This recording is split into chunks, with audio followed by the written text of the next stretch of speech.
하나회를 창시하여 참군인의 모임으로 만들려 했던 손영길. 하지만 야심과 전두환은 손영길을 처치하고 하나회를 정치 수단으로 사용하는데, 오늘은 비운의 하나회 창시자 손영길, 그의 이야기 지금 바로 시작합니다. 손영길의 생애. 손영길은 1932년 울산에서 태어났으며 1951년 울산공업고등학교를 졸업한 후 육군사관학교 11기로 입교합니다. 여기서 둘도 없는 친구이자 훗날 자신을 배신할 전두환을 만나게 됩니다. 이들 육사 11기는 이전 기수들과 달리 4년 정규 과정을 밟았기 때문에 자신들이 정규 육사 1기라고 부르며 강한 엘리트 의식을 갖고 있었습니다. 그리고 육사 11기 중 가장 뛰어난 인물이 손영길이었고, 이 뒤를 잇는 사람이 전두환이었습니다. 육사 11기의 실질적 리더인 손영길은 이 당시 하나회를 만들게 되는데, 이때 하나회에 가입한 사람이 전두환, 노태우, 그리고 김복동 등이 있었습니다. 초기 하나회는 사실 일반 사람들이 아는 것처럼 정치단체가 아니었습니다. 하나회는 참군인이 되자는 뜻에서 만든 친목단체였습니다. 하나회를 창시한 손영길은 하나회를 만든 이유에 대해 이렇게 설명합니다. 육사를 졸업하고 임관해 보니 비육사 출신 장교들이 육사 출신들이 저것밖에 안 돼 라는 얘기를 듣는 게 싫었어. 그래서 만든 것이 하나회였어. 그리고 육사 11기 중 최고의 엘리트였던 손영길은 군생활 도중 박정희와 운명적인 만남을 하게 되는데, 손영길과 박정희의 만남. 1957년 손영길은 7사단 중대장으로 복무하고 있었습니다.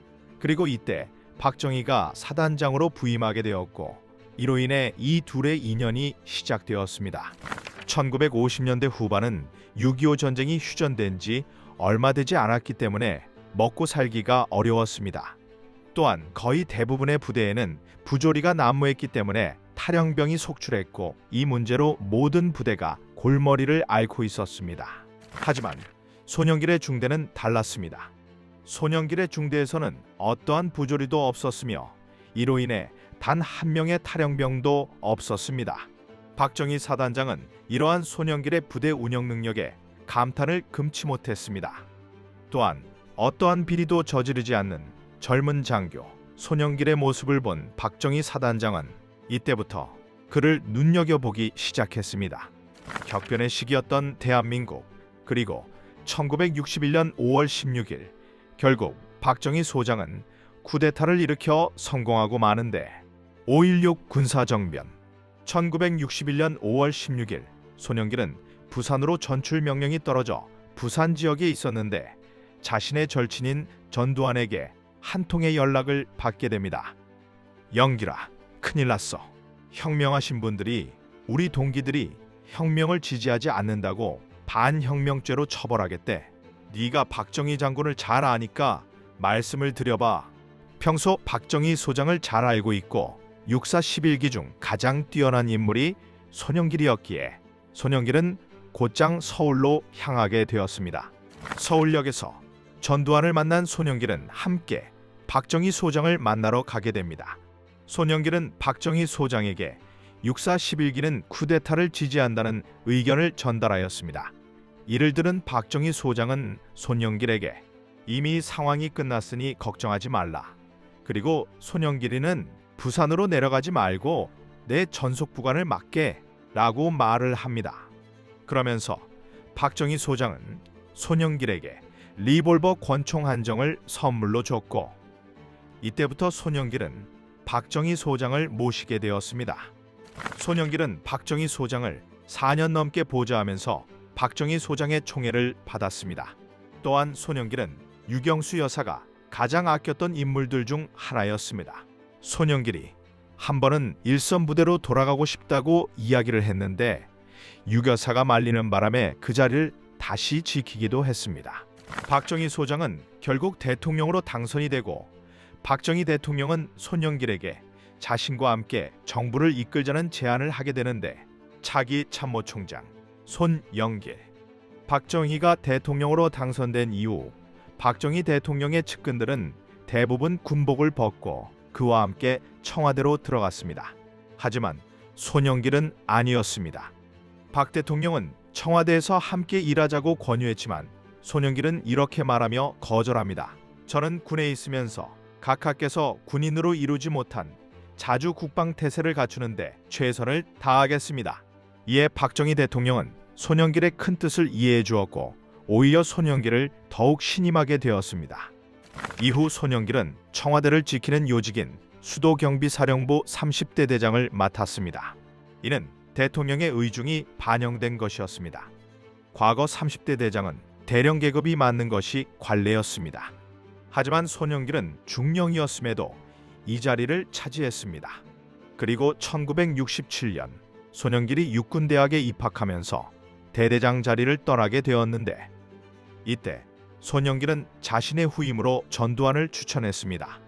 손영길이 거쳐온 보직을 전두환이 이어받고 전두환이 거친 보직을 노태우가 이어받는 구조였지요. 이처럼 손영길은 육사 11기 중 가장 앞서 나가는 군인이자 가장 촉망받는 군인이었습니다.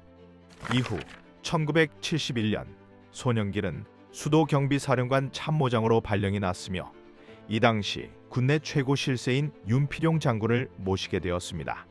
이때 박정희 대통령은 윤필용을 따로 불러 이런 지시를 했습니다. 손영길은 장차 참모총장을 해야 할 인물이니 정도를 걸어가도록 잘 지도하고 정부기관에 가서는 안 되니 계속 데리고 있으면서 잘 키워줘라. 이후 윤필용 장군은 전두환을 만나 농담 반 진담 반으로 이런 이야기를 합니다. 전두환 장군, 앞으로 더 잘해야겠어.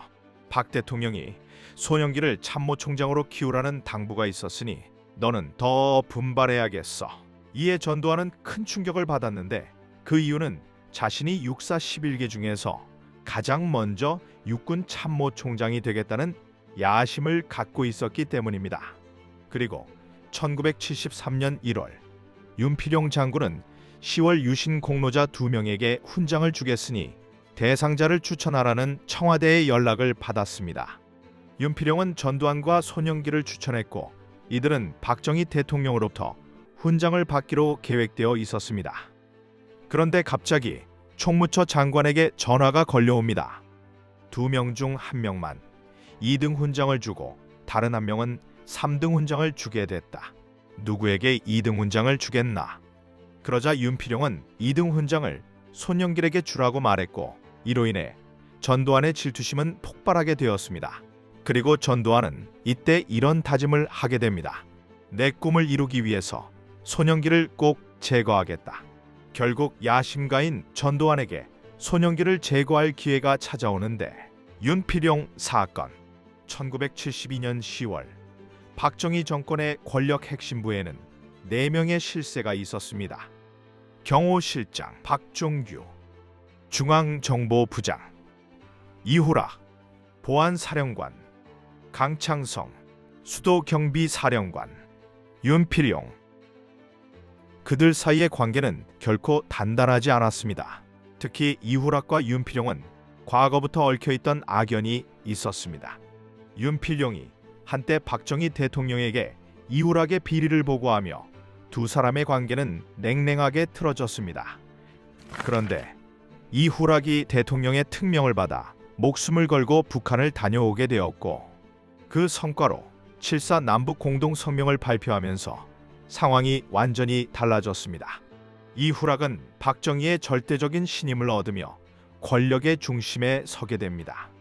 이 모습을 지켜보던 손영길은 상관인 윤필용과 이후락의 관계를 회복시키기 위해 나섰습니다. 그의 노력 끝에 윤필용은 이후락을 위한 환영 파티를 열었고 두 사람은 서서히 가까운 사이로 변해갔습니다. 하지만 이 뜻밖의 화해는 또 다른 불화를 불러오는데 당시 박종규 경호실장은 자신과 사이가 좋지 않던 이후락이 윤필용과 손을 잡은 것을 불편하게 여겼습니다. 결국 그는 기회를 엿보다가 두 사람을 정권의 위험 요소로 판단하고 제거하기로 결심하게 됩니다. 그 순간부터 박정희 권력의 내부 균열은 조용히 시작되고 있었습니다. 그러던 1972년 어느 술자리에서 윤필용 사령관은 중앙정보부장 이우락에게 의미심장한 말을 건넸습니다. 카카의 후계자는 형님이십니다. 김춘추도 당나라에 다녀온 뒤 결국 신라의 왕이 되지 않았습니까? 이 말은 곧바로 경호실장 박종규의 귀에 들어갔고 그는 이를 박정희 대통령에게 보고했습니다. 박정희 대통령은 격노하게 되었고 즉시 보안사령관 강창성에게 윤필용을 조사하라고 지시했습니다. 표면적으로는 단순한 술자리 발언에 대한 조사였지만 그 이면에는 이후락과 윤필용 두 실세가 지나치게 가까워지는 것을 견제하려는 박정희 대통령의 정치적 계산이 깔려 있었습니다. 결국 당시 군 내에서 가장 막강한 영향력을 행사하던 윤필용은 이 사건으로 인해 1973년 3월 구속이 됩니다. 윤필용이 구속된 다음 날 손영길은 최전방 15사단 부사단장으로 보직 이동되며 사건의 중심에서 벗어나는 듯 했습니다. 그러나 불과 일주일 만에 전격 해임되었고 곧 보안사 요원들에 의해 서빙고 분실로 연행되었습니다. 그곳에서 그는 전역 지원서를 쓰라는 강요를 받았지만 단호히 거부했습니다. 이때부터 그에겐 입에 담기도 힘든 모진 고문이 시작되었습니다. 손영길은 훗날 그때의 일을 이렇게 회상했습니다. 계급장도 없는 놈들이 고문하는 걸 보고 군대에 완전히 실망했다. 더러운 군대를 그만둬야겠다고 생각했지만 각하께서 가르쳐 주신 참군인의 길을 배신할 수는 없었다. 그리고 하지 않은 일을 했다고 말할 수는 없었다. 죽더라도 버텨야 한다는 생각뿐이었다. 사실 윤필용은 대통령에 대한 불경한 언행이라는 명분이라도 있었지만 손영길에게는 조사를 받아야 할 이유조차 없었습니다. 당시 박종규 경호실장 역시 윤필용만 구속해 본보기를 보이려 했을 뿐 손영길에게까지 책임을 묻는 계획은 없었습니다. 그런데 전두환과 노태우가 박종규를 찾아가 이렇게 말했습니다. 윤필용과 이우락이 가까워지고 윤필용이 각하께 불경한 말을 하게 된 것은 두 사람을 연결시킨 손영길의 책임입니다. 결국 윤필용보다 더 나쁜 사람은 손영길입니다. 이 발언이 결정적인 계기가 되었고 손영길은 결국 구속되었습니다. 그는 쿠데타 음모가 아닌 일반 범죄 혐의로 조사를 받았습니다. 그래서 손영길은 금방 풀려날 것이라 믿었습니다. 그러나 그의 부하들이 불리한 진술을 하면서 상황은 악화되었습니다. 손영길이 부하들에게 이유를 묻자 부하들은 이렇게 말했습니다. 검찰에 나오기 전 전두환을 만났습니다. 그가 이 일에 대해서는 모른다고만 하라고 지시했습니다. 그래서 어쩔 수 없었습니다. 미안합니다. 이후 손영길이 군복을 벗게 되자 전두환은 하나회의 최고 리더 자리를 굳혔고 결국 군권과 정권을 모두 장악하게 되었습니다. 훗날 손영길은 전두환에 대해 이렇게 말했습니다. 내 둘도 없는 동기에게 배신당했다. 우리가 소대장, 중대장으로 함께할 때는 정의와 대의로 지냈는데 위로 올라가면서 사리가 생긴 것 같다. 내가 한 발 앞서 나갔던 게 동기들의 질시를 받은 이유였고 전두환도 내게 경쟁심을 가지고 있었던 것 같다. 결국 1년간 징역살이를 하고 형집행정지로 풀려난 손영길은 이제 어떻게 되는 것일까요? 손영길의 부활. 윤필용 사건 이후 군대를 떠난 손영길은 한동안 힘든 시기를 보냈지만 뜻밖의 인연이 그의 인생을 다시 일으켜 세웠습니다. 그 인연의 주인공은 바로 대우그룹의 김우중 회장이었습니다. 김우중 회장의 도움으로 손영길은 미국 텍사스 대우지사에서 근무할 기회를 얻었습니다.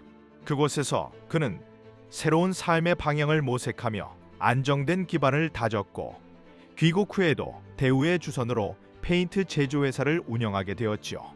그 결과 그는 사업가로 성공하며 탄탄한 재력까지 갖추게 되었습니다.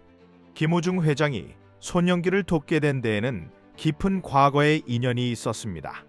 손영길이 30경비대 대대장으로 재직하던 시절 김우중 회장은 딸을 해외로 유학 보내려 하고 있었습니다. 당시만 해도 해외 유학은 매우 어려운 일이었습니다.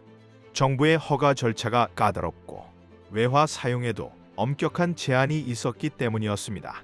그때 손영길이 여러 행정적 절차를 세심히 도와주며 두 사람의 인연이 시작되었습니다. 이 일을 계기로 두 사람은 서로에 대한 신뢰를 쌓기 시작했고 시간이 흐르면서 형제처럼 돈독한 관계로 발전하게 되었습니다.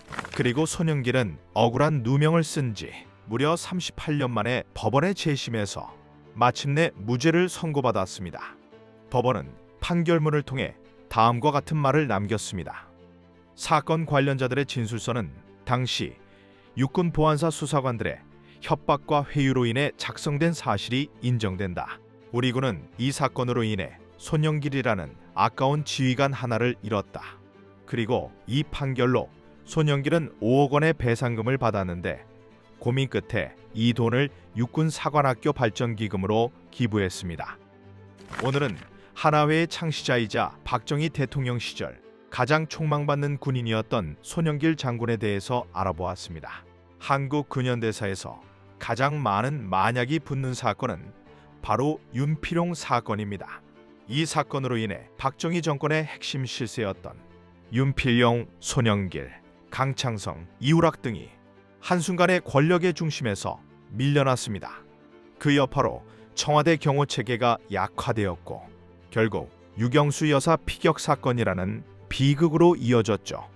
유 여사의 서거 이후 박종규 경호실장도 사임하게 되었고 후임으로 임명된 차지철은 김재규 중앙정보부장과 끊임없는 갈등을 겪었습니다. 이 불화는 시간이 갈수록 깊어졌고 결국 1979년 10월 26일 박정희 대통령 피살 사건으로 폭발하게 됩니다. 결국 윤필용 사건으로 시작된 불신과 분열이 7년 후 박정희 대통령 자신에게 비극으로 되돌아온 것입니다. 여러분은 어떻게 생각하시나요? 만약 윤필용 사건이 없었다면 박정희 대통령 시대의 끝은 달라졌을까요? 여러분의 생각을 댓글로 남겨주세요. 영상이 흥미로우셨다면 좋아요와 구독 꼭 눌러주세요. 시청해주셔서 감사합니다.